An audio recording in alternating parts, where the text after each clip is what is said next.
And the other thing, like you mentioned, like the athletic stuff. I think that like obviously you can't really take like you can't just make like a machine learning model and just be like, here's all the athletic stuff. Who's gonna be good? Who's not gonna be good? Like obviously there's like a production aspect of it. There's so many different like niches of projection that you can't really simply use athletic data to project.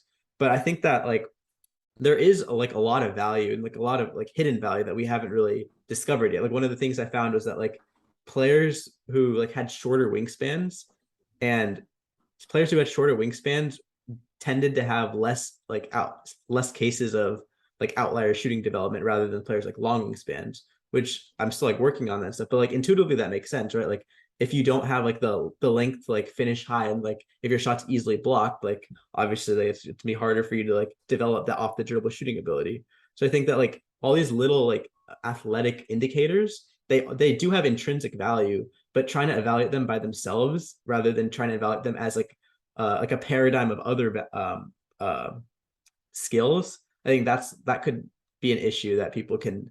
That's another like seeing the forest for the trees type of stuff. These like aspects of projection, like the tools we have for measuring value, in particular like statistical stuff like the like Darko or LeBron or PIPM or RPM, RAPM, these types of tools, and even like eye test based stuff, like guys that are really great eye test evaluators, like their evaluation of current prospect value is a lot more closer to quote unquote, capitalize the truth of what it is, like the fact, like the actual value of players. We're much closer to assessing that properly than the stuff that consists of projection and predicting future value. Those things, like the physical tools and intel, and outside of age, like I said, that's why it's so important, is because it's a hard Yeah, fact. exactly. All the other stuff is very imprecise, and it's really hard to measure how exactly they play into projection, into like predicting that future value, into that ultimate prospect evaluation. It's always very difficult to figure out how they exactly fit into that. So Yeah. yeah, one part of that is like, to give an example, is like the athletic physical tool stuff. We have like the exact combine data, but the research I've seen, as far as like how does vertical or how does three-quarter court sprint and stuff like that, or even like wingspan and stuff like that, how much value does it have into like statistical projection, like in models, is not very much. And I think it's because like on-court athleticism often, and like their like functional athleticism often very much differs from their combine testing data. So yeah, all that stuff is very difficult to assess and exactly like figure out how it all. Describing like current value of the player, like the dunks in projection have more value than just the current value of the player they described. They also have Yeah. some further value that they add to the, like in the projection portion of the evaluation. It's kind of, it's definitely like pretty interesting. I think Johnny Davis had like 10 dunks or something like that last season, but like they were all self-created. Like just like the creation load of dunks themselves, that context just really isn't there in the total dunks total or in the total dunks. Um, how realistic is it to like create some kind of a system to like actually like evaluate athleticism in a, more like fact-based, like very like more like rigid, to like almost like statistical way for prospects, as far as it comes to projection? Because of course, like athleticism to some extent is kind of already baked in to like their current ability, because we only care about like the athleticism or physical talent of the player, obviously, as far as it affects their on-court ability. Obviously, we don't Yeah. care if they have some kind of athletic trait that doesn't, they're not able to, like, it's totally not functional on the floor, that's not going to matter.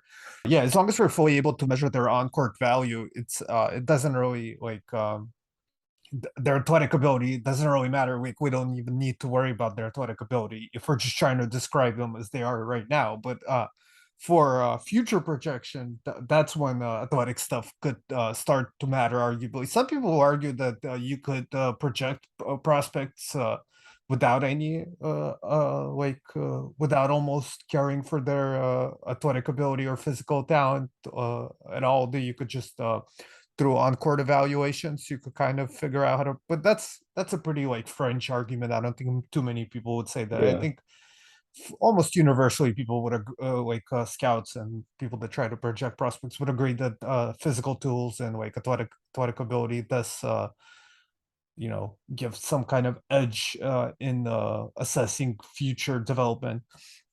So yeah, just trying to figure that out like in a more kind of precise manner would be interesting to me. Maybe coming up with better combine measurements outside the ones yeah, we for have sure. currently have would be interesting. Yeah. What do you think of that? Well, I think as so far to the point about like statistical stuff, there are like some indicators that you could generally use as some sort of like athletic proxies, like wings with like low steal percentages or guards with low offensive rebounding numbers or just like dunks overall or something like that.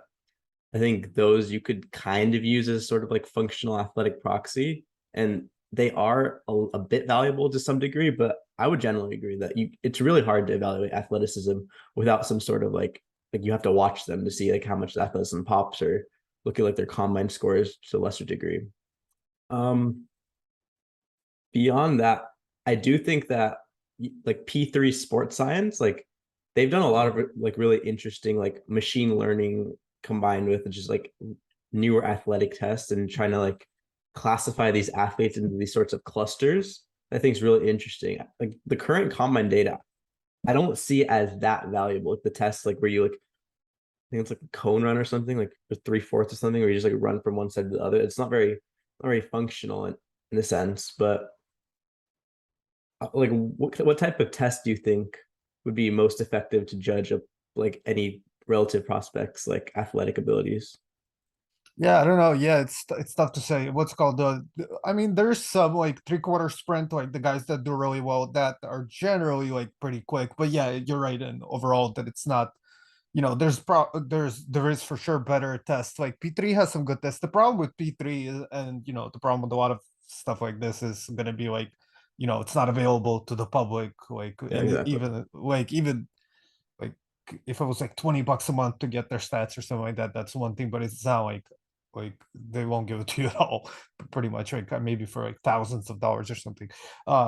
So yeah, that kind of it would be really interesting to see like some of those P3 stuff that they have, like how much research has been put into finding out like how functional that stuff is. Like some of those tests they do, Yeah, like how much does it translate? Can you like use, like, I know they have that one test where guys like jump off the boxes and with weights and stuff in order to like kind of measure like what is it called, like intrinsic force or something. I'd have to like do some go back and like read a little bit more about it. I don't remember like all the exact drills and stuff that they do off the top of my head right now. But yeah, just like checking how those drills like correlate to actually on court performance, and if you could actually like measure value in projection using those drills would be really fascinating. I wonder if they have that type of research, if they have actually done that, because I kind of to be honest, I mean, I got to give them props for the work they've put in. They have a pretty impressive database and stuff, but I kind of have my doubts that they've put a lot of research into actually seeing how those drills actually reflect on the on-court value.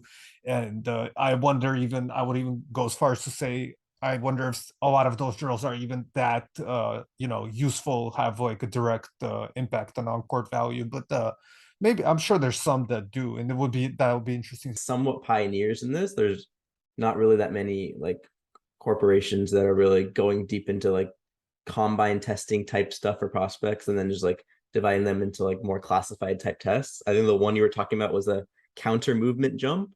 And one thing that they did, they released like a paper about like jumping strategies a couple years ago. And it's kind of interesting because there's like a nuance in jumping, right? Like Jalen Williams had such a high vertical, but it's hard to tell that like in the game because that vertical, that athleticism isn't as functional. And they like diagnosed that by calling him like, I forgot the exact type of jump it was, but like Christian Braun was like a hip flexor jump or something like that.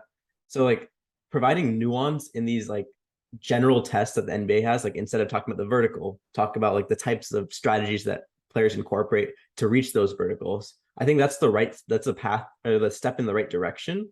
But still, I kind of agree with that. I don't know if these tests have like any sort of predictive value overall, but they're pretty interesting overall. I feel like if we did have access to the data rather than the like surveillance capitalism that's just like really widespread throughout this whole community, we could probably make some machine learning model or something just to create greater insights on this topic. Without knowing more details about it. But that's a great point about the jumping that yeah, definitely like there's guys that I would just go somewhere just to say 1 foot jumping versus 2 foot Yeah, jumping. exactly.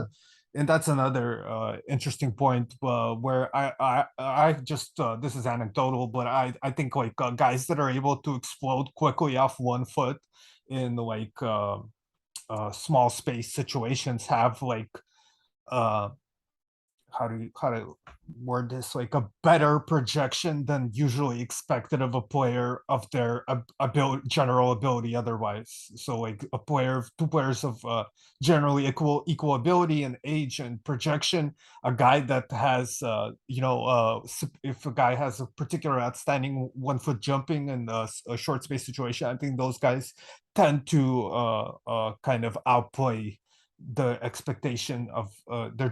I think outlier development would simply be like a player exceeding or growing into like a more productive version of their like projected archetype almost.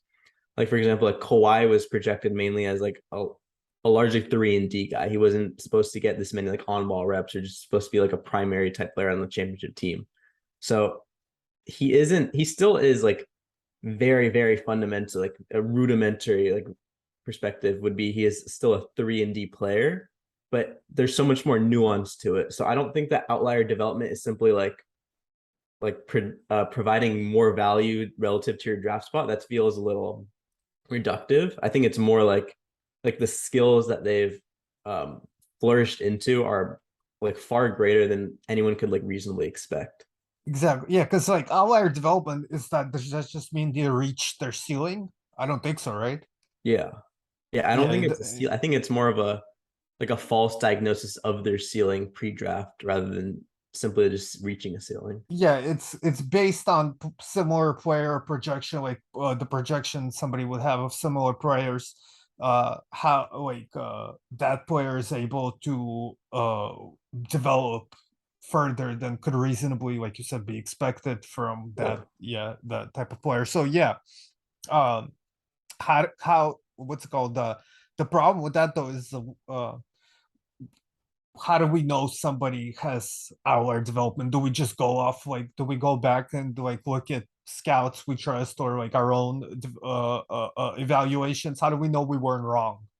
Exactly. I don't know. That's another issue. Like, how do you know it wasn't just hindsight bias? Like, Yeah, and I kind of do think that is a little bit of issue. Outlier development is in part like just not completely understanding the projection or like turning a blind eye to certain like traits that may predict outlier development.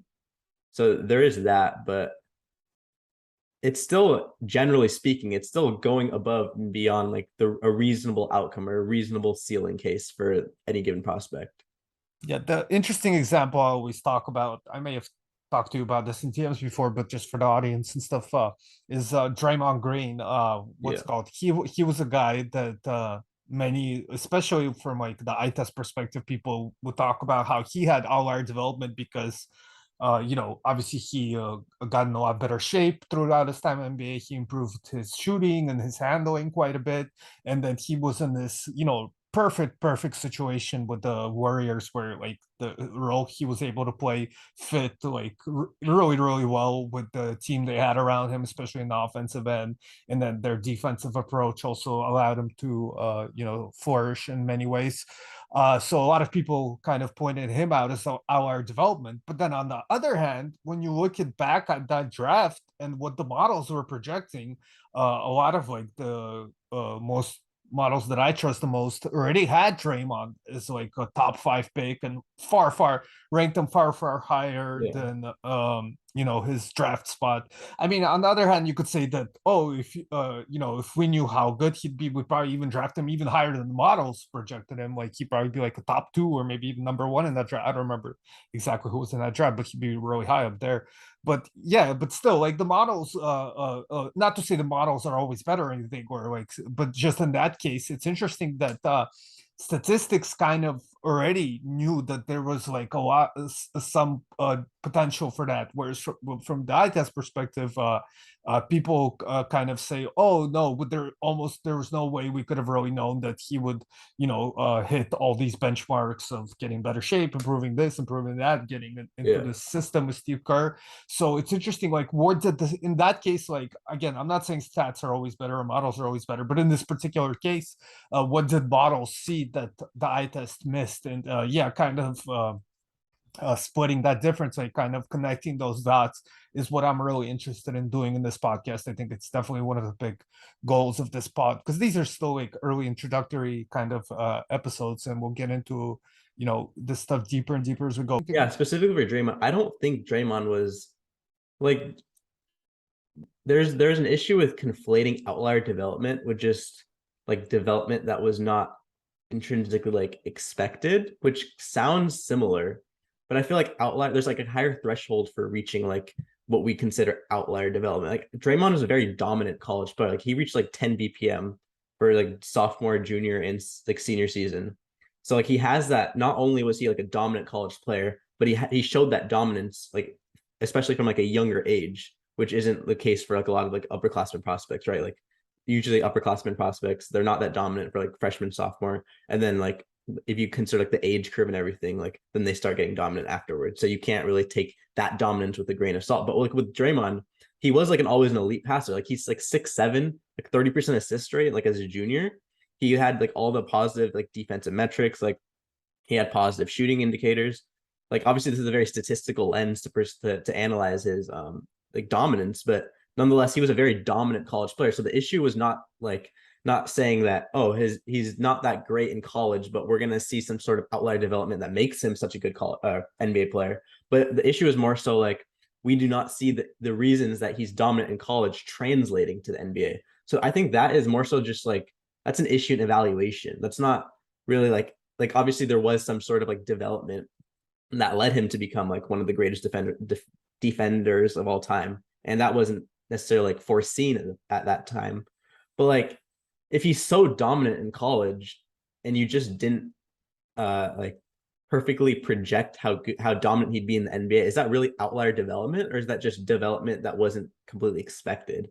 So Well, I think that's that kind of yeah. that's kind of what I was asking. But yeah, at the same time, I think what the argument would be is like the defensive end is people like you touched on, like people really thought that he was gonna struggle defensively in the NBA back then. He wasn't nearly as in good shape, and he wasn't considered to be very switchable to the extent that he's become by far. And even his rim protection is like he's like one of the great all-time defenders now, like in history. Whereas before that was considered like he was like a below average defender. That's like such a huge difference from where he was to where he came that yeah, I think you could argue I think both arguments are legitimate to some extent, that you could say yeah, people just didn't consider properly his pathways to the development that he had, or you could say that there's no way you could really have known that at the time. And it's difficult to say just even at that time, but especially because I wasn't really uh super closely scouting Yeah. the draft in the 2012 to really say which one is exactly correct.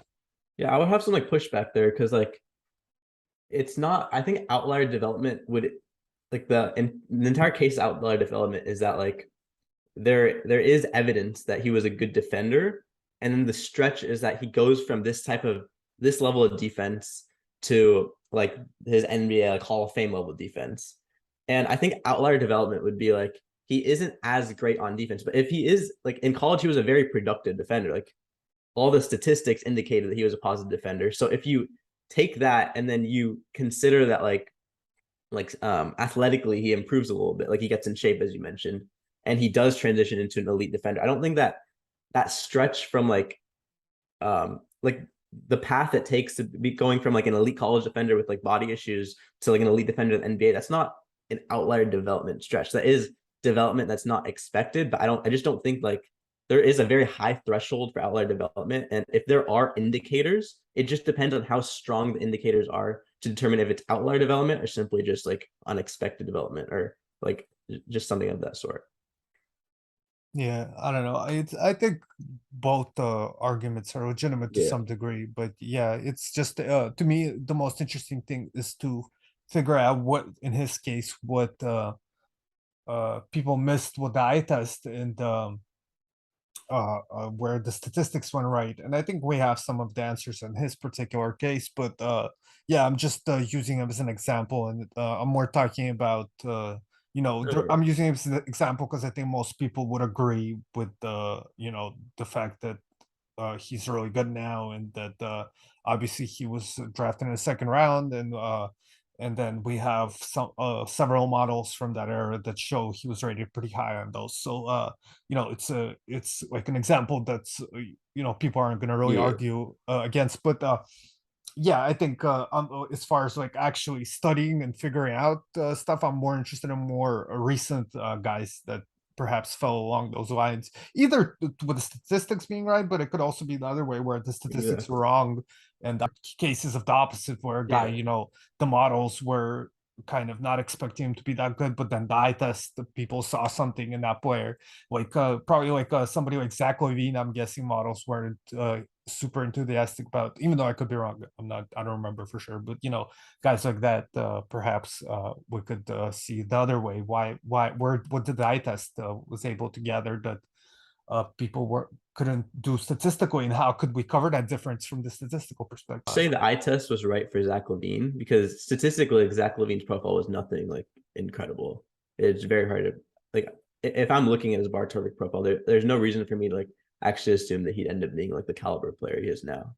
It's like But there you could, their stats are more complex, I think, than that's true. Yeah. sometimes people give a credit for. So I'd have to like put more research into him, and like see what other like people that have like really good models, what they had him rated as. But off the top of my head, probably yeah, that the eye test was more or least accurate. There's probably better examples. I just can't remember off the top of my head right now, but there's some examples of guys that where the eye test was more effective I in like projecting. Bam.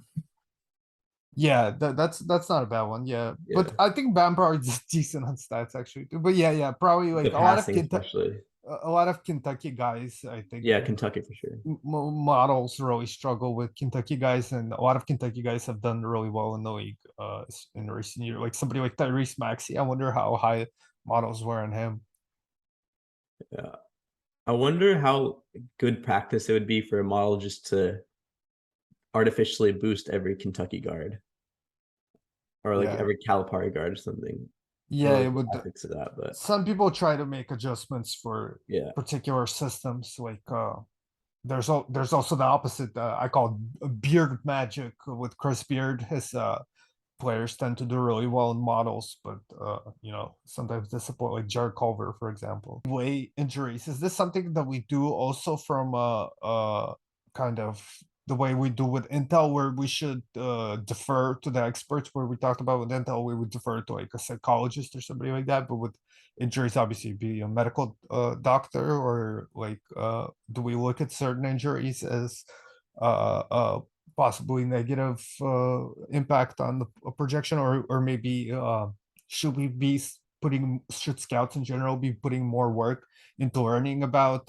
medical stuff as it pertains to basketball? Um I think this issue about like injuries it's really hard to tell, and we're kind of in like the beginning of this like kind of era where like all of these players they have so much load right now, like from their previous years. Like all of them are playing AAU at such a young age, like the high school, they're playing FIBA, they're playing all these like international tournaments. So all the load on their entire body is just so much more, and that's why like we're seeing like so many players that have like pretty career altering injuries even before they enter the NBA. And it's at a rate that's not commensurate with like previous years, which is and it like there's been multiple papers about this where just like the overall load on someone's knees, for example, it's equivalent to like a second or third year NBA player before players like enter college. It's that level of extreme. So I think that evaluating injuries, it's hard to do it retrospectively because of this like not necessarily new, but it's becoming increasingly common. Like this phenomena of players who have like career altering injuries before they enter like the NBA.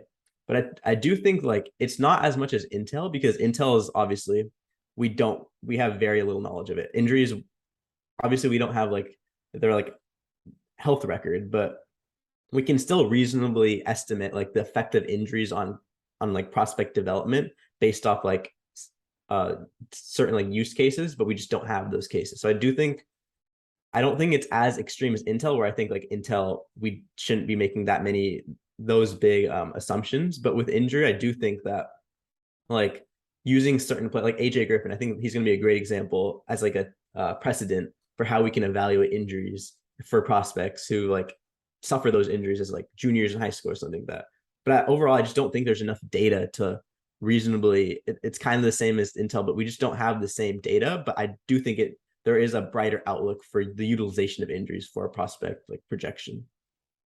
It's interesting. Some people don't even believe, some people will say that there's not really such a thing as an injury prone player, except for obviously if you have like a certain injury that like you have a bad knee and you could keep re-injuring that. But outside of like having a particular injury that keeps bothering you throughout your career, some people will say there's no such thing as an injury prone player. Do you have any thoughts on that? Yeah, I do not agree. Like I kind of have like a not medical background, but like I have like written papers about like injury stuff.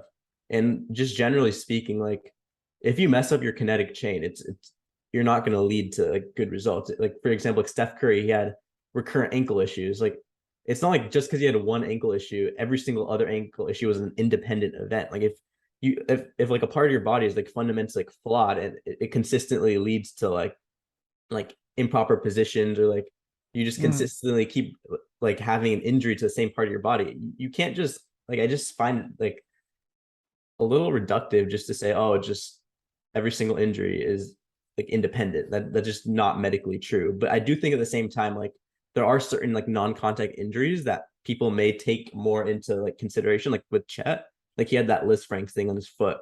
That is not like people are trying to like take victory laps on it and say, oh, because it's because of his frame, even though like Liz Franks injury is because when you have like an axial load right on like a dorsiflex ankle. So essentially like I could like go into the medical like basis of that, but essentially that has nothing to do with how skinny a player is. So there are like aspects of like injury development or injury projection that just aren't possible because they are non-contact injuries. But at the same time, like injury proneness exists, and having more data to like actually project injuries based on certain like aspects of the kinetic chain that are consistently getting injured, I think that there is potential in that. Yeah, so what I wanted to ask you is, yeah, of course, if you're like super awkward and you have like poor like balance or coordination or whatever, you can make like a wrong step and get injured. But outside of like freak like kind of stuff like that, can you like tell how injury prone or not injury prone a player is from like on court, like if a player is more kind of fluid and agile, flexible, do you think those players are less likely to be injured? I don't have that much knowledge about this, but I do think like players who have like more dorsiflex angles, for example, or like better shin angle, stuff like that, like more fluid movements. I would probably say without like considerable evidence from right now, like I would assume they're less injury prone, just like having more like a range of motion within like your joints or whatever. Like I would assume like if you can activate But more doesn't like really, yeah, you're right that if there's more range of motions, they're probably more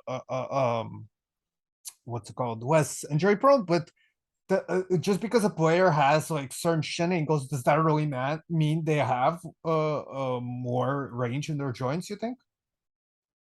I mean, that's kind of what it is, yeah. But like one example I can think of is like Lonzo Ball. Like he's considered very stiff. And part of this, and he had a lot of like ankle issue that he still does right now, but people were blaming that on his shoes. And then he changed his shoes and he's still getting injured. So I don't like you can blame it on like other equipment, but I think fundamentally, like if you have like non-fluid motions, like just based on like a small sample of players that I have like witnessed over the couple of years, like it does seem like a lack of fluidity, a lack of flexibility, like the stiffness. Those type of players do tend to get injured more, and it is harder to get like back to like elite, like a peak form from those injuries. Like another example is like big men.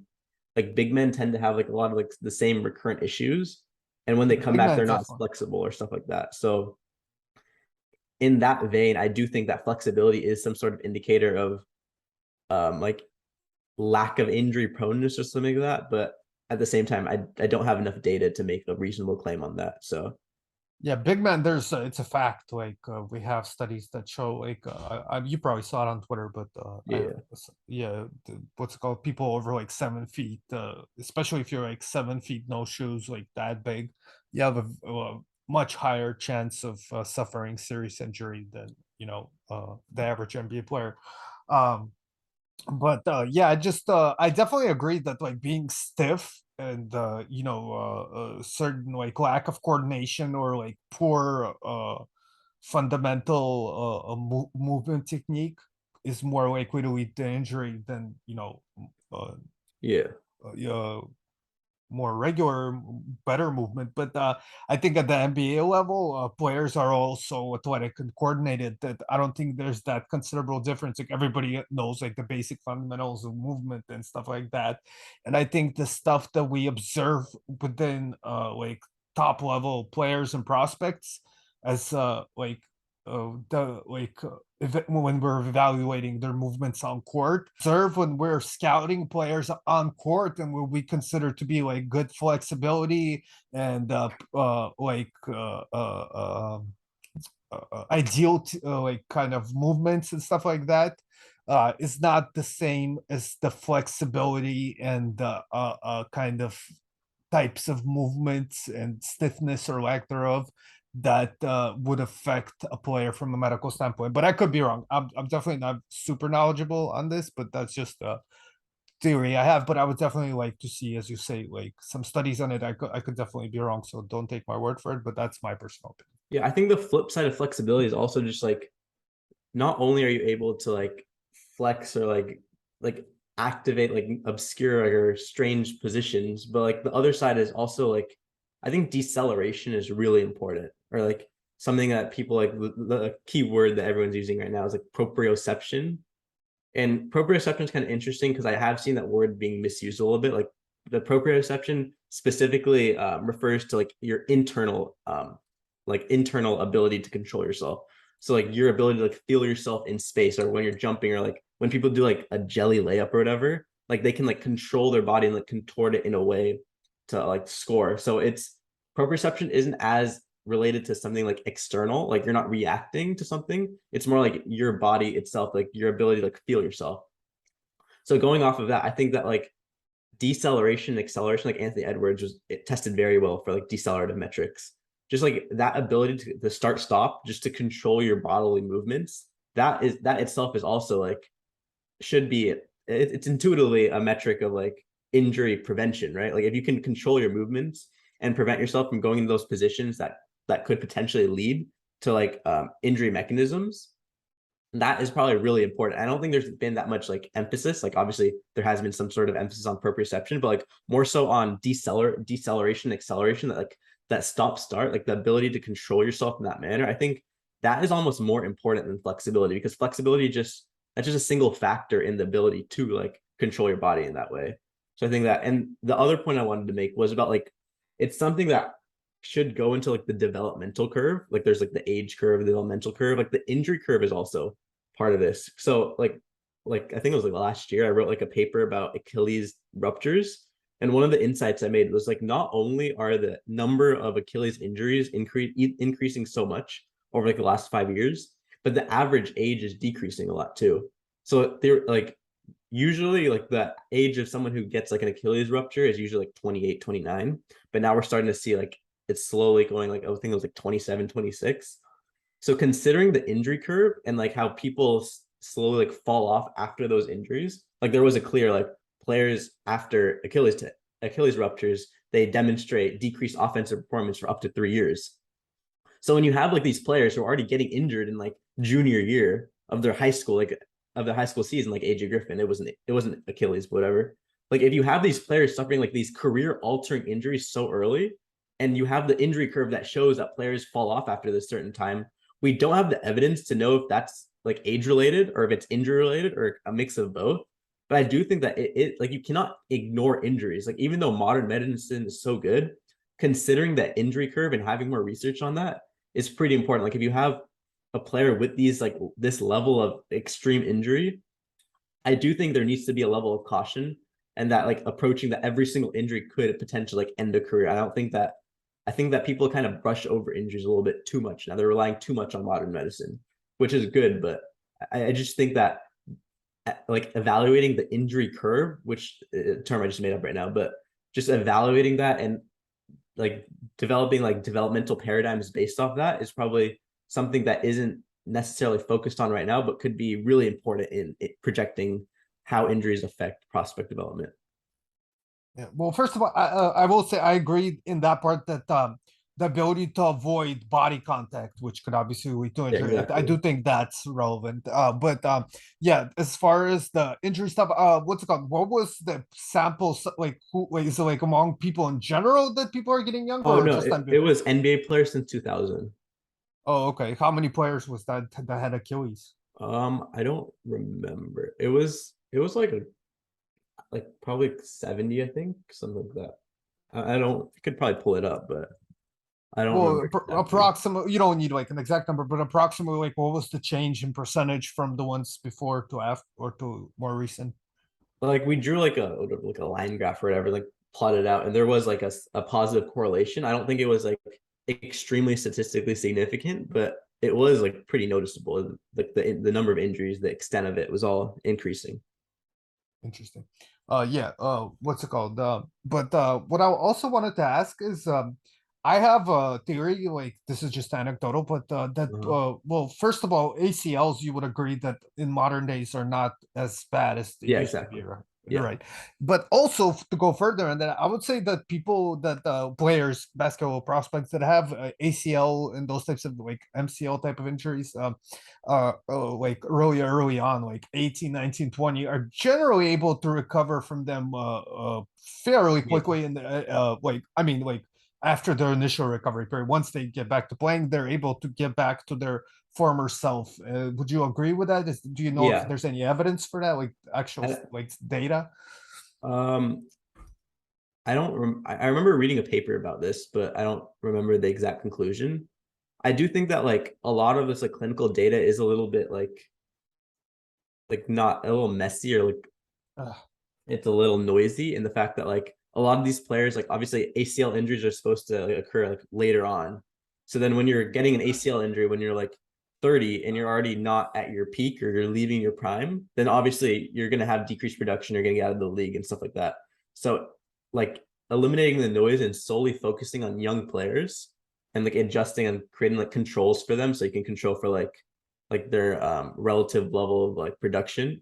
There isn't really data on that, but I think like anecdotally speaking, yeah, like ACL injuries are a lot easier to come back from. Like the return to play rates, which is like the term they use, like that's a lot higher. The production after you get the injury, it's like I think it was marginally lower, but anecdotally, I do agree. Like Zach Levine, right? Didn't he have an ACL injury? yeah, Like he was yeah. like 2018 or something, 2017, and then he came back. He's still very athletic, but obviously there is a decrease in athleticism a little. How do you how do you weigh like quote unquote pedigree? This is a term Cole Zwicker came up with a few years back, but basically like the perception of the player and like mainstream media, the public eye from quote unquote NBA scouts, even though obviously we don't have official word from them, but like what people that have behind the scenes insight and stuff say that scouts and front office members Yeah. feel about prospects, like that sort of thing, like reputation. How much effect does that have, or do you think it has a lot of effect, or do you think it's just kind of almost totally separate from actual ability, and that it's just coincides for obvious reasons? Yeah, like obviously it's like correlated with like RSCI, whatever, like that, like pre-college production. I guess that kind of Or fits like with, mock yeah. drafts and stuff like that. Like, do you think, like, say a player is any player is he's this good, he's ranked, I don't know, 75th on ESPN top 100. Then the next day they decided to move to top 15. Did your perception of the player change from that in any way? Should it, or do you think it doesn't matter? They're still the same players they were the day before, or Yeah, I think it's like they're still the same player. Like having evaluations independent of like those rankings is important, but like at the same time, like if they did jump up 60 spots, like why? Is it because they just like perform really good at a camp or something? Did they just put up like good numbers in like a FIBA tournament? So obviously there's like underlying reasons for the like you can't treat the rankings as an end all be all, but like these rankings are highly correlated because they use that pre-college production to like rank everyone. So well, yeah, no, yeah. but I'm asking outside of that. Of Yeah. course, you're right, I think like but yeah, I'm like outside of that, I don't know if there's as much value in that. Like obviously, like I mentioned earlier before, like how role players they tended to have role players in the NBA tend to be like leaders on their own college team before. Like they used to have like high usage. They were like the primaries on the college team, and when they go to the NBA, they're like they fit into like more niche like roles, which I guess like you can leverage like your respect and like how to fit into a team more or something like that. But like I just don't know. I'm curious to hear what you know because like you have more like intel about this stuff. But how would you well, utilize pedigree in this well, prospect? I would say, like, do you think there's players in Europe or wherever in some league that's not NBA that deserve to be in the NBA, that are as good as some players in the NBA, but just haven't gotten the shot to do it, to be in the league? Like they just haven't received the opportunity. Yeah. Well, I would say yes, but how is that related to pedigree? Well, because why didn't they receive opportunity? Sorry, what? Why didn't they receive the opportunity if they're good enough to be in the league? No, that's But true. they're well, yeah. Why didn't they receive the opportunity? Yeah, I guess I usually have approached that as like an issue in like my personal analysis or like evaluation, or maybe like yeah, that's actually an interesting question. I don't know. I feel Yeah. like this is Well, a very easy crutch, right? Like players can be like, or like evaluators can say, oh, they were really good, but they just never received the opportunity, so my evaluation is incomplete or something like that. I think that pedigree is correlated. I said like with all the RSCI, pre-college production, all that stuff. But I don't know if you can really use the pedigree of a player or like their perception of that player to really affect their prospect evaluation, if that makes sense. I mean, it's not a huge factor, but I definitely think it matters to some degree. Like just being ranked higher. I mean, obviously being ranked higher by actual teams, actually being drafted higher is what matters. But like you said, ESPN ranking, like some of these major media like rankings are obviously correlated to the position of the ultimate draft position of the player, or what's the best predictive a measure we have of actual draft position in the future is probably the ESPN mock draft, right? You would agree with that? Yeah. Like, Yeah. So, being drafted higher, just getting that opportunity.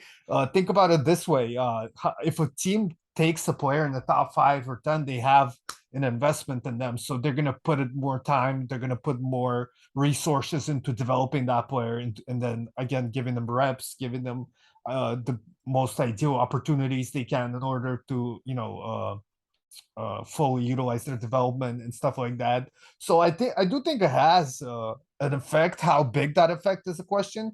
And another way to think about this is also just from a psychological standpoint. Like if a player, this is more anecdotal and probably arguable, but I do see players that will be projected kind of above their current ability in the kind of mainstream media and stuff like that, and get talked about as stars. An example I remember is Ron Artest, like a year before the big Malice at the Palace thing. He was like pretty much a defensive role player. But then all of a sudden, that offseason, everybody started talking about, oh, Ron Artest, he's going to be a breakout player. He's going to be a star. In the following season, he did become a star. So was that because people correctly identified that he would make this jump? But at the same time, how much of that was also him like kind of living up to those expectations psychologically because he felt like, oh, people think I'm a star, like maybe not fully consciously, but like, oh, now he feels more comfortable on the court, taking these shots. He's more confident.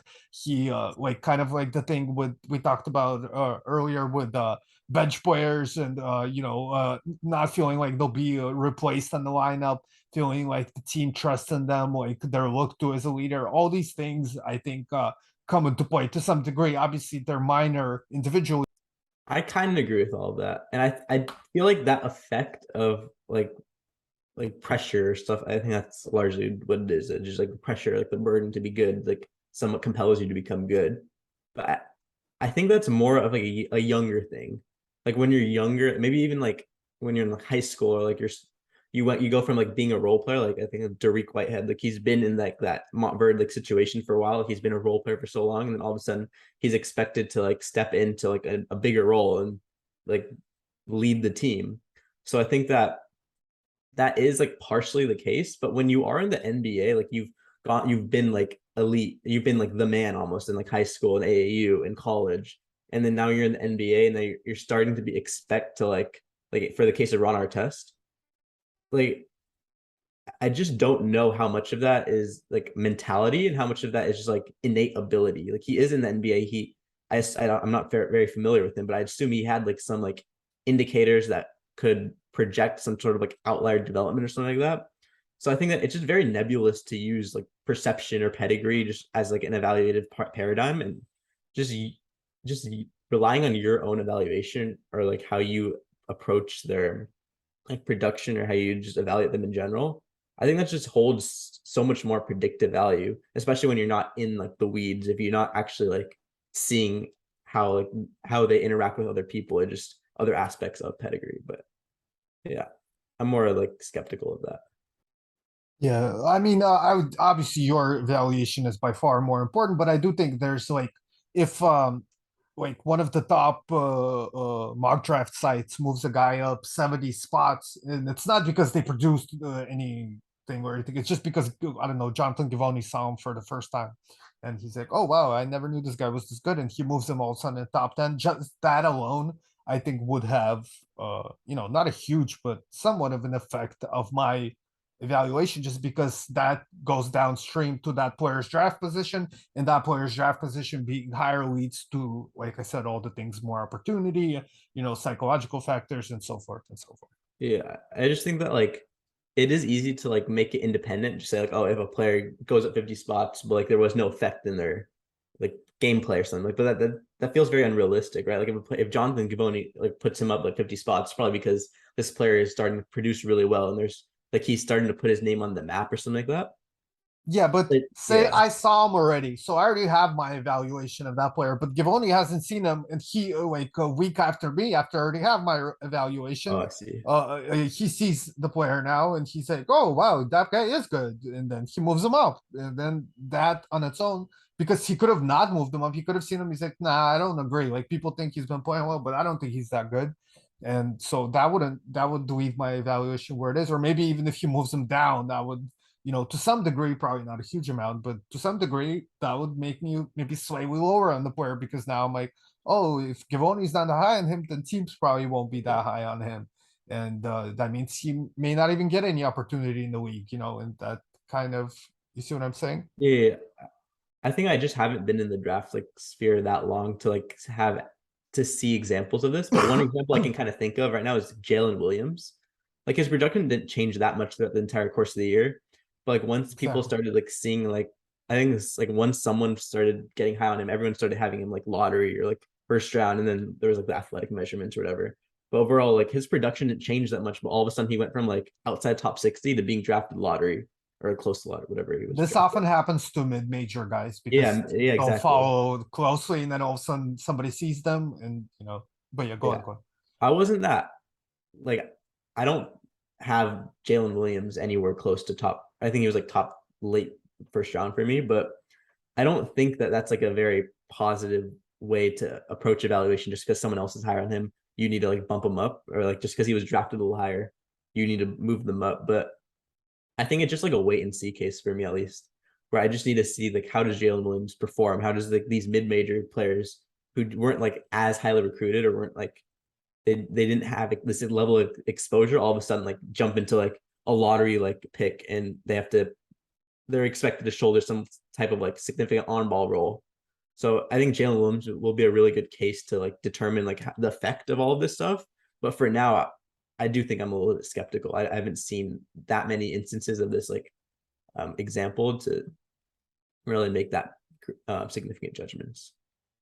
And or you could do it at the high school level where if say Kentucky offers a guy, just that Yeah, in itself, because if they go to Kentucky, they have a higher chance of being drafted because Kentucky guys get a lot of looks yeah, and exactly. Yeah, opportunities. I think it's more of like a younger thing, like a pre-college phenomenon where that would have a greater impact.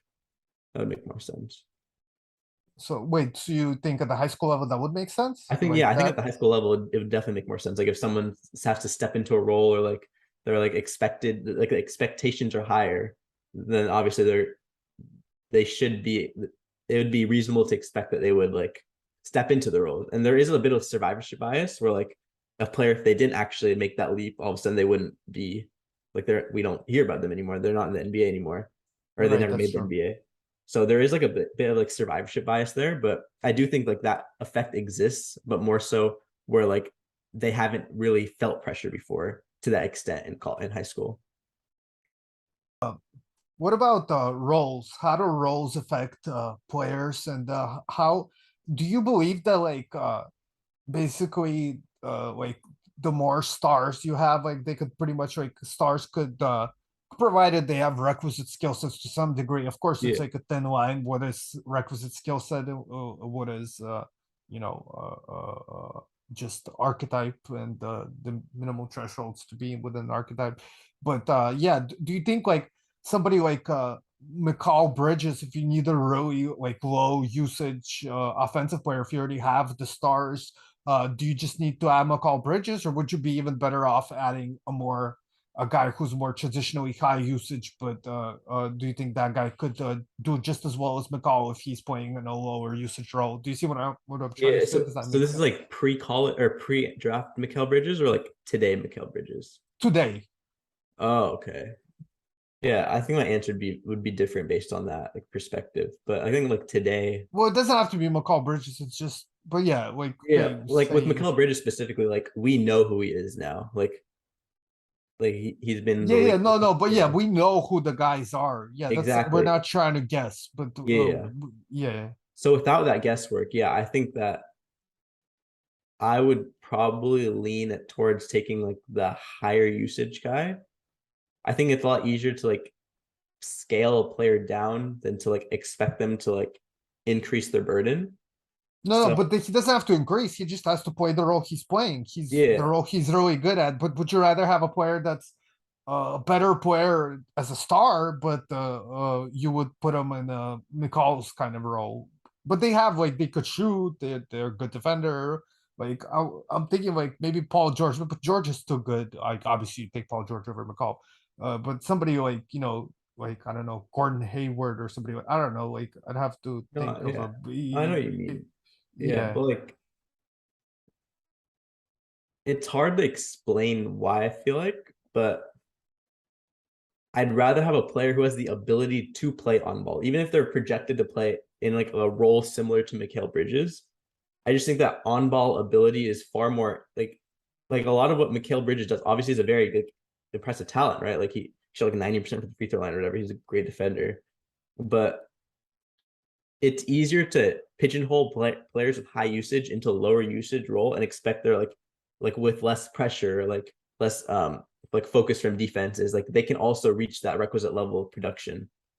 But yeah, it I don't have a great example explanation, but I just generally speaking, even like in draft analysis, I think going from on ball to off ball isn't as big of a jump as it's supposedly made out to be. Well, is it made out to be a big jump? I don't think it is. Like, Why well, like do you think? Mikal was like, I feel like Mikal is just a bit overvalued in today's and like the perception of people like in today's NBA.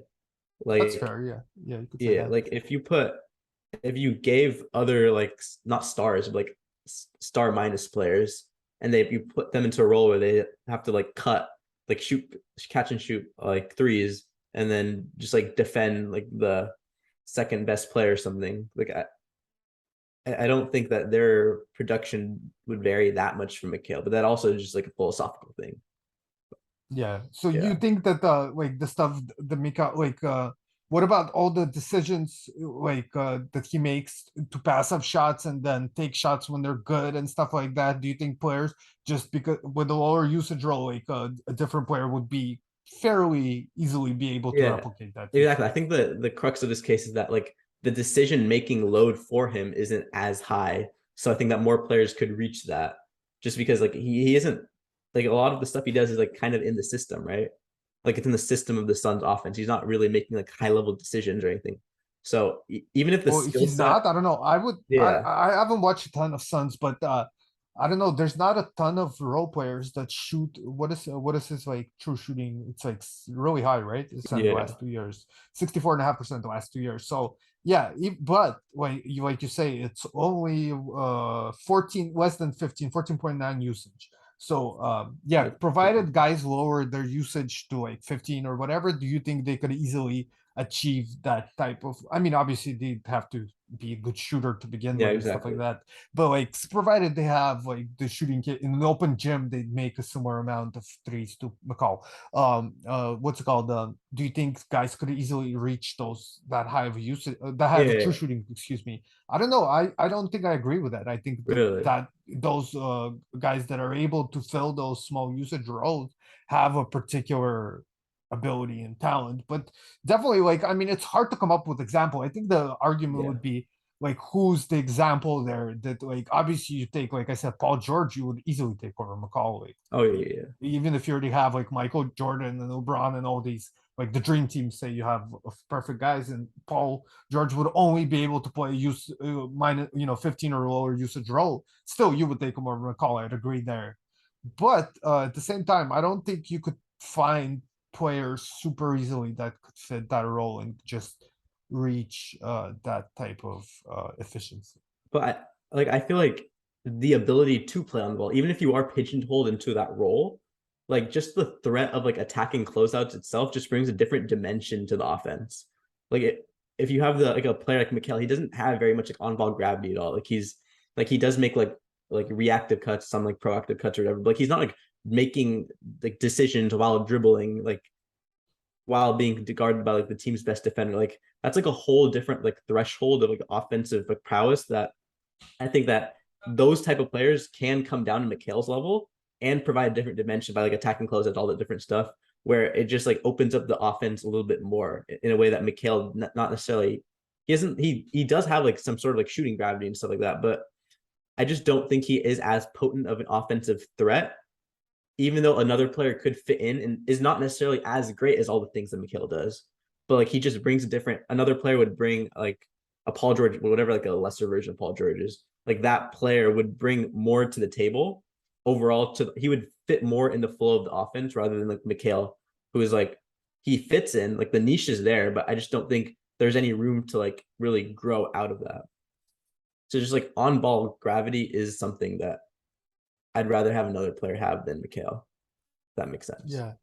Yeah, I mean, yeah, I guess they would provide different things. They might not reach his true shooting, but then they would provide Exactly. more playmaking or something like Yeah, that, it's right? more like the value versus like the exact like statistical thresholds that he's really meeting. Yeah. The thing I would say is that when you're building a team, I think you should be considering those types of players, and I think you could build a team with those guys without necessarily having your star in place yet, and then get the star later. You see what I'm saying? Yeah, that makes sense. Yeah, and I would even go as far as to say I do think it's easier to increase your usage than to increase your true shooting by one lowering. Like it's easier to increase your usage and lower your true shooting than to lower your usage and increase true shooting. So it's easier. Wait, could you repeat that? It's And like, easier to increase your usage and lower your true shooting than to lower your usage and increase your true shooting. I think I might disagree with that actually. Like, I think that decreasing like your off ball, like your on ball load, and going into like these smaller roles, wouldn't your true shooting just like naturally increase? To some degree, but not necessarily. Like, are you To I saying mean, with yeah, some?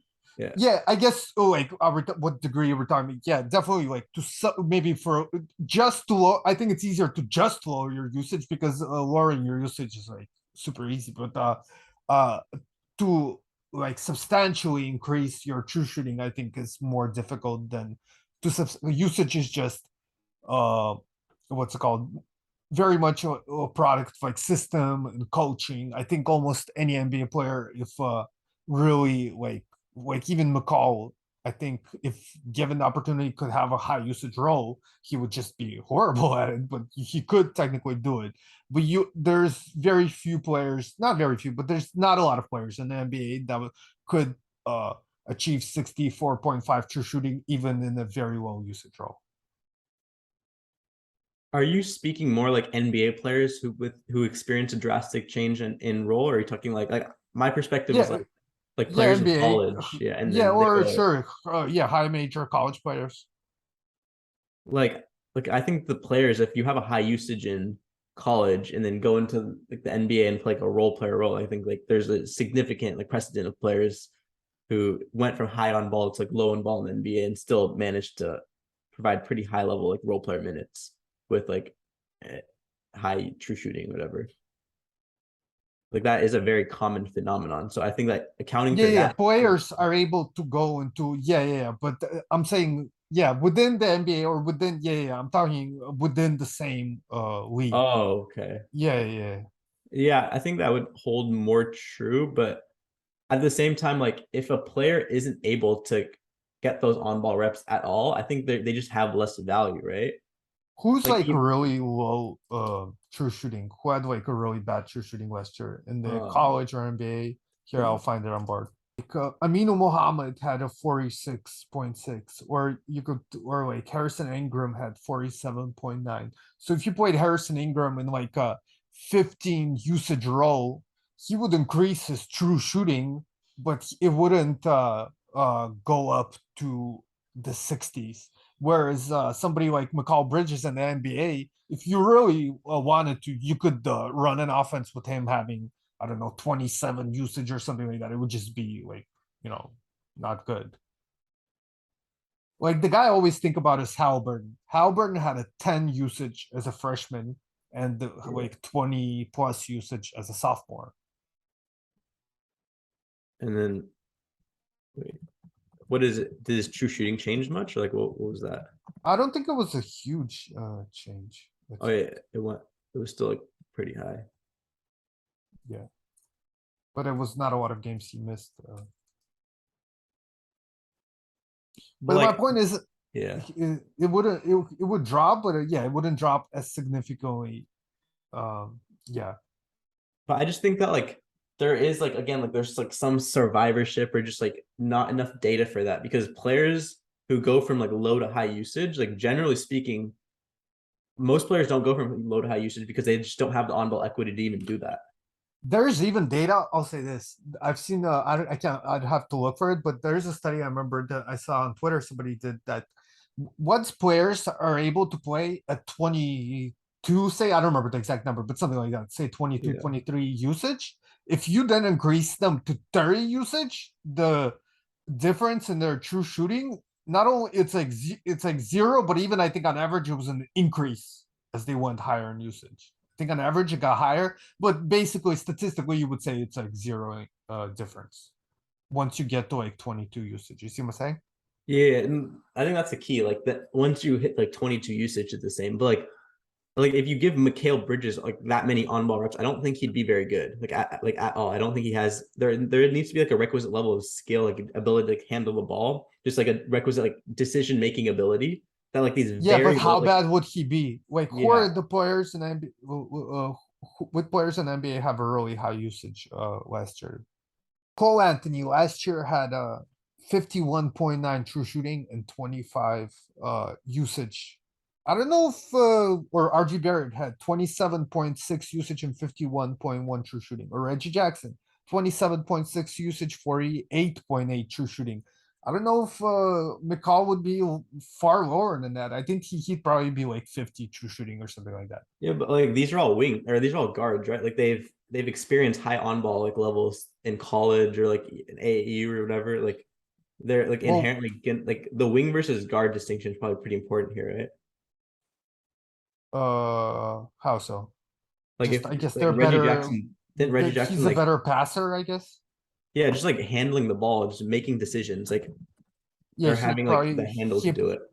yeah, he'd have more passes. Like he'd have better passing. I agree on that. But yeah, just from a usage true shooting perspective, I don't think it Yeah. would be a Like considerable Reggie difference. had 20 Reggie was at 27% in Boston College junior year and he was 26 his sophomore year. Like beyond like usage is a little bit like iffy stat because it's not exactly correlated to like on ball ability or like how many reps you're actually like leading the offense to, but like there is a distinction between like guards doing this versus like actual like wings who are solely off ball players. Like Mikhail was even off ball. He was not like he didn't express any like off the dribble shooting ability in Yeah, Villanova or anything. right. So, But he did yeah, have a 22 usage as a in his final year in Villanova. but like, I don't think that's like that usage versus another player's 22% usage. Like those are also like created inequally because like if his role as a player, like there's like issues with usage as a Yeah, no, stat. I So agree that there's I different. think like his like he cannot handle the ball. He cannot make this like complex decisions with the ball. Like his handling ability, just like the handle is essentially just like a decision making tree of like a decision making tree based on like what you're doing in the flow of the offense. Like he does not have the handle to like command even a little bit higher like on ball roll just based on like those like But decision making you could awareness run an issues. offense with him like similar like if you run a high usage offense with like Clay Thompson, you would run him off screens and that type of thing, and or like even like Zach Levine or somebody like that to some degree. That's how if you wanted to build a high usage offense with McCall Bridges, you would do something like that kind of. Yeah, but like even Clay was like 30% usage, 25% assist rate, like junior. Like even he has like a better handle or just better Well, ability to make yeah, decisions. I'm not saying McCall is as good as those guys. That's not what I'm Yeah, that's trying to true. say. I'm just saying that all I'm saying is that you could increase guys' usage a lot easier than you could get guys. You could get guys to really high usage a lot easier than you could get a lot higher, like really high true shooting numbers, even at a very Yeah. low usage. I think I agree with that, but just like the extreme cases, I wouldn't agree with that. Like I think at extreme usage, like it would be the opposite almost.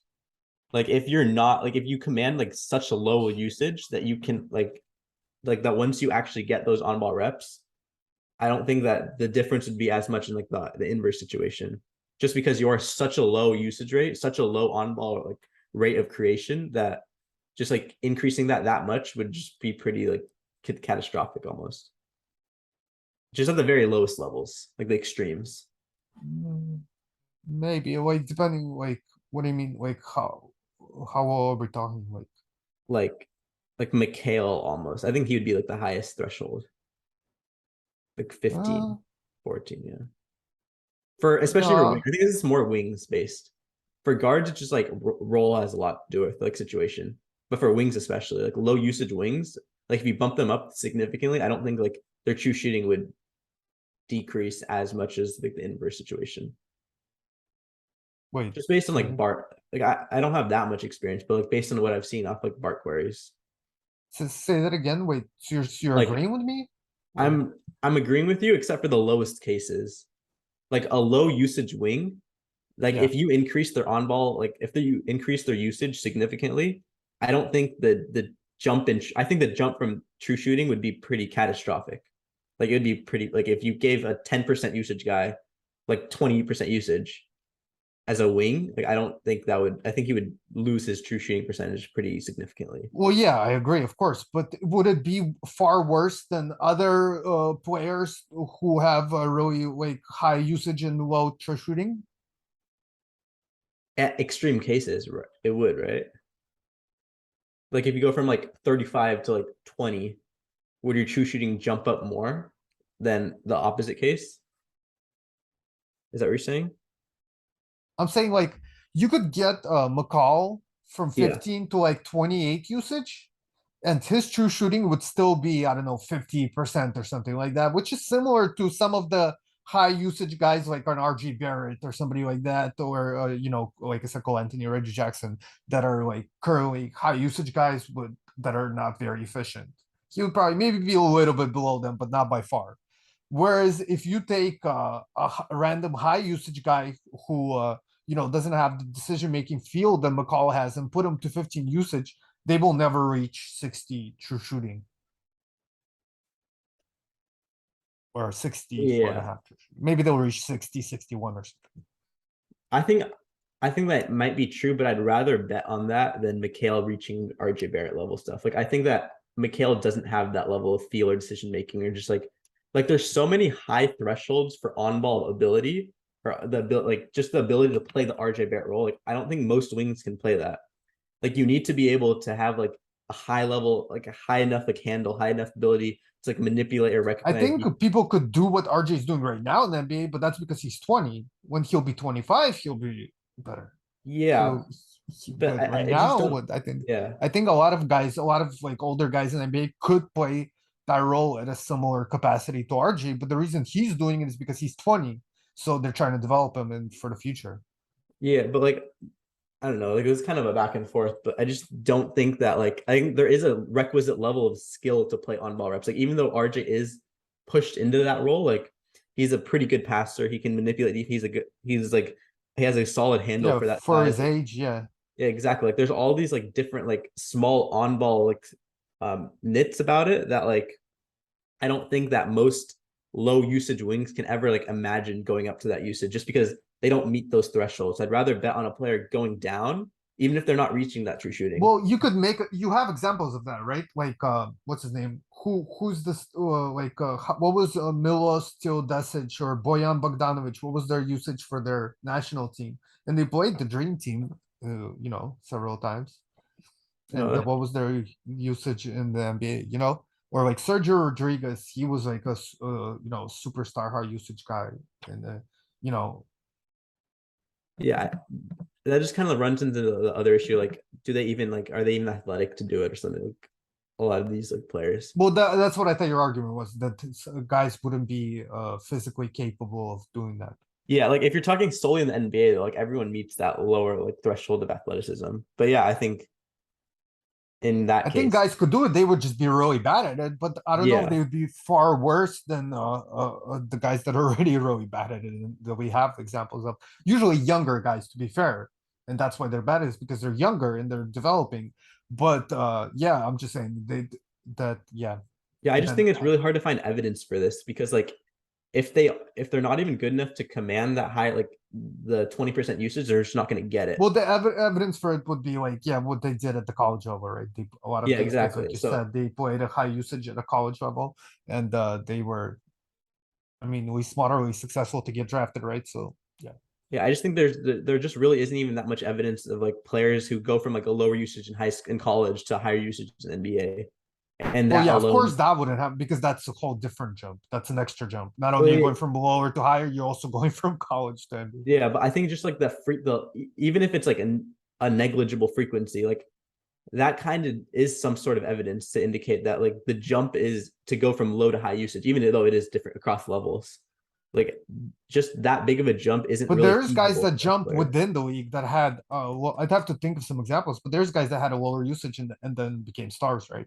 Yeah, but like most of them had they commanded pretty high usage in college though, most of them.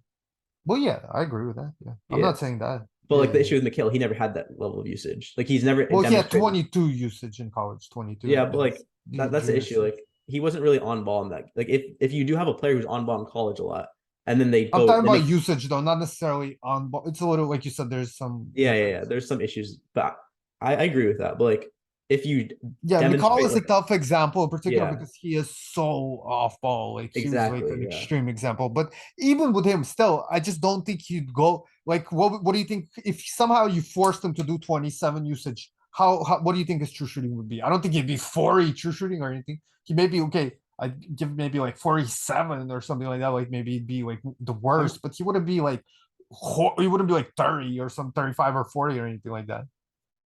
I'm pretty like actually pretty skeptical. I think it would probably be pretty low. I just don't think if you put him into like a 28 usage, like I don't think he would be able to like function. Like he just isn't doesn't have the skill set, I don't think, to like just Okay, function. I don't agree with it. I don't think he'd be lower than much lower than the guys Like, that yeah, I than don't we know. have. It's more like an on ball. Maybe like if you manipulate the usage in a way that he's not Because getting we that get much on examples like ball. that all the time of random guys like at the end of the season, teams will have a lot of injuries and guys are sitting and the random guy will just come in and play the star role for several games and be fine, right? Like Tony Delk scored 50 points in a game or something like that. Like I'm just random name came into my head, but Yeah, there's but a like decent I can't amount think of of any low usage wings who had pretty low usage in college, and then all of a sudden in the NBA, like when they're like given high usage. Like if you supposed specifically focus on the but he wing wasn't that position, low usage in college. 22 usage is not that low, but yeah. like 22% usage, especially like the role he was playing as a junior, like that's pretty low. Like career wise, he's probably like 16, 17. He was really low usage in his first 2 seasons, but Yeah, as a junior, exactly. he wasn't. Yeah. Yeah, I don't know about usage, but like on ball reps. Obviously, it's a proxy. It's not exact. So maybe like your envisioning of the role he has, like a 27% usage could still not be that much on ball, I guess. Yeah, it could be a lot of yeah, like running off screen and like setting them up for cuts and stuff like that. You could Yeah, run different types of sets and stuff. that's like Yeah, that's a very I extreme. Yeah. yeah, and I think like with some guys, they're able to translate certain types of plays, like off-ball plays, and being crafty as far as running out in transition and getting good looks in early offense and stuff like that. And if you're really, you know, what is it called, calibrate your offense to look for that guy in particular Oh because yeah. you're, you know what I mean. Yeah, I think it would be a pretty extreme manipulation of usage to get like a 27% usage and still not have very much on ball. Like I'm envisioning like if you say an increase in Well, usage, he'd that have means some on ball. He did some yeah, on ball, and if you go back to his Villanova junior season, there's some on ball plays that were pretty decent actually. yeah. It's just that like a lot of like even like you said, like 22% usage. Like I'm looking at his like rates everything. Like he was like 94% assisted threes, like 20 or 46% assisted at the rim. Like I don't know. He just does. I don't know if he has the on ball ability to even command that level of like reps, but I don't know. It's pretty nebulous. Like using usage rather than just strictly the number of on ball reps. It's a proxy, but there are issues with that, and like I think our But I'll differences also say that have it. even the star players, I think people overrate. But I don't want to get into this too much right now because I think we should save that for another show. But Yeah, yeah, basically I'll say that even for stars, on ball reps are like overrated. Like people put too much stock into that in reality that doesn't really bear out. Like even stars produce lots of like off ball transition stuff and so forth. yeah. I think I would generally agree with that. The culture of scouting, ethics of scouting, like because in a way we're kind of like scouting, like, and the thing we're striving for is we're looking at from the perspective of the team. So we're Yeah, essentially trying to help, the owner get as much value out of prospects. So we're kind of like, helping like billionaires to get the most for yeah, their thing. So there's definitely that part of it. And then also I think people have gotten much better about this in recent years, but there is still some like tendency to kind of dehumanize players and kind of look at players as these like objects and like sets of numbers as opposed to like individual people and really, think of them individually and yeah, give them, they're human beings, they have lives, of course they have, emotions, they all have their own goals and everything. So I think that's always important to know when we're talking about scouting in general. Yeah. I don't, yeah. It's hard to assess this because obviously we are like kind of helping billionaires almost. And I have seen like, I'm not gonna call it names or anything, but like on draft Twitter where they've like uh they've made players almost like stocks. Like they've literally it seems a little iffy. I feel like players are like their own players and kind of like equating them to like stocks or like these like quantities that are just meant to be traded or like have just inherent value just only as like draft value. Like yeah, there's like some ethical quandaries that I Yeah, don't know, they're just maybe basketball playing robots. That's yeah, exactly yeah, like yeah. these players are like they're literally people. Like they're like my age like almost. So I think that when people like they talk about players in a negative light, they tend to they I feel like people just tend sometimes to forget that these are like actual players too with like families and stuff and just like talking so much like shit about them essentially and just not being cognizant of all of this. There is a big ethical quandary in all of this that people just tend to forget. Yeah. That's why I like working with agents, is because the agents are on the side of the players. But at the same time, I also say, I mean, the players are millionaires too, so don't to feel too bad for them. I mean, they're Yeah, living, gray lives. They're, making millions of dollars playing basketball. So, but yeah, just gotta be, I think, just gotta be cognizant of that when you're scouting. That you're not just trading stocks, like you said. These are not. exactly. Yeah. Yeah, yeah.